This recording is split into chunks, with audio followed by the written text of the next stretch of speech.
Kamu itu harus lebih bersyukur dan berdoa. Ingat Tuhan tuh selalu memberkati kamu. Oh, nggak apa-apa itu kamu nggak usah ke psikolog kayak orang gila aja.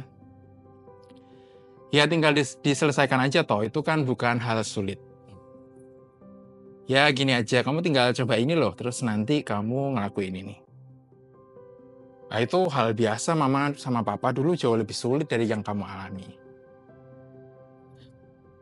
Perkenalkan Bapak Ibu, nama saya Felix, saya konselor di Petra Christian University.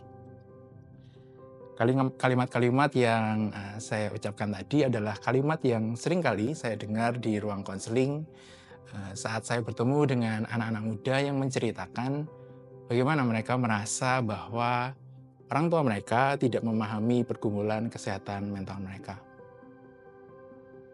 Mereka merasa ada jarak yang begitu besar dengan orang tua mereka. Bahkan saya pernah bertemu dengan satu mahasiswa yang menangis di ruang konseling karena merasa dirinya terlalu berlebihan gitu ya untuk datang ke konseling dan takut karena tidak sesuai dengan ekspektasi mereka.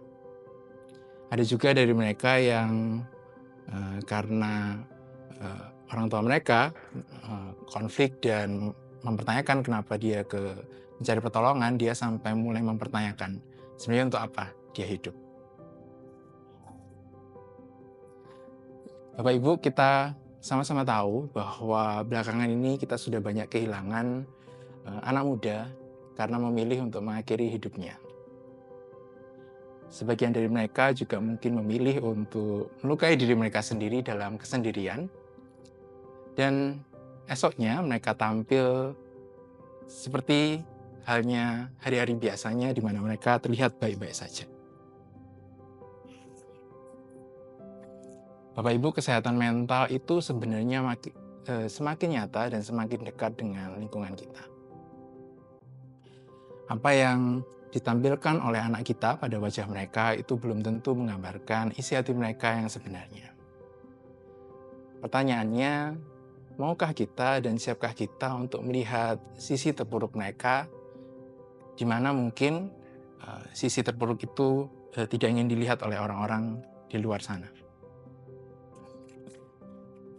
Saya percaya bahwa kalimat seperti bahwa ingatlah untuk selalu bersyukur, semua pasti akan terlewati, solusi A dan B dan C itu semuanya didasarkan atas hal yang baik dan itu adalah hal-hal yang benar. Tapi terpikirkah kita, apakah sebenarnya hal itu yang dibutuhkan oleh mereka di saat itu?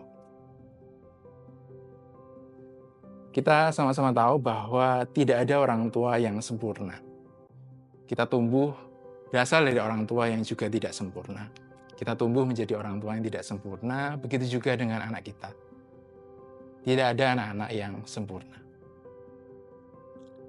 Kita pernah gagal, kita pernah mengecewakan orang lain, kita takut ditinggalkan orang lain, kita orang terluka yang takut disalahkan dan takut dilukai lagi oleh orang lain.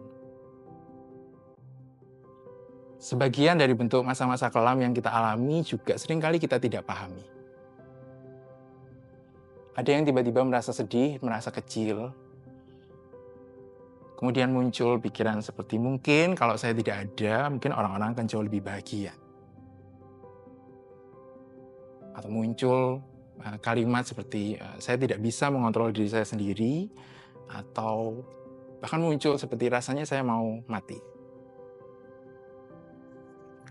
Di saat-saat itu bukan nasihat, khotbah, atau solusi yang kita butuhkan. Ya, pasti berat ya buat kamu.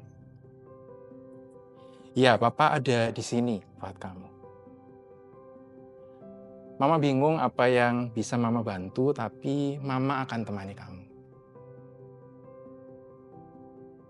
Kehadiran seseorang yang mau ikut merasakan dan menerima. Mungkin itu yang anak kita butuhkan di titik terendah mereka. Tangan yang tidak melepaskan mereka saat mereka melihat diri mereka sebagai beban. Kesabaran untuk menerima luapan emosi mereka yang kemudian Dalam sesaat mereka akan sesali, dan keberadaan yang meyakinkan mereka bahwa ada orang yang mau duduk bersama dan diam di dalam terowongan mereka yang gelap, yang entah ada di mana ujungnya. Bapak Ibu, tidak perlu marah dan malu ketika anak kita ternyata punya pergumulan dengan pikiran dan emosi mereka, dengan kesehatan mental mereka. Karena itu bukan penanda bahwa anak kita orang cacat atau orang yang kurang beriman. Itu penanda bahwa anak kita adalah manusia juga, sama seperti kita, manusia. Banyak gangguan mental yang terjadi yang memang seringkali kita juga tidak pahami. Kenapa anak saya mengalami ini? Apakah ini salah saya? Kenapa Tuhan bisa izinkan hal ini terjadi pada anak saya? Pertanyaan yang jawabannya kita tidak tahu, dan mungkin memang belum waktunya untuk kita bisa memahami itu. Tapi bukan berarti kita harus menunggu sampai memahami untuk mau memulai menemani dan menerima anak kita. Menjadikan keluarga sebagai ruang yang aman, tanpa penghakiman, menyadari sebagai sesama orang yang terluka dan punya pergumulan, mengalami bahwa saya tidak sendirian. Bukankah hal-hal itu yang membuat kita bisa bertahan dan menjalani hidup kita hari ini di saat kita merasa dunia sudah tidak memihak kita?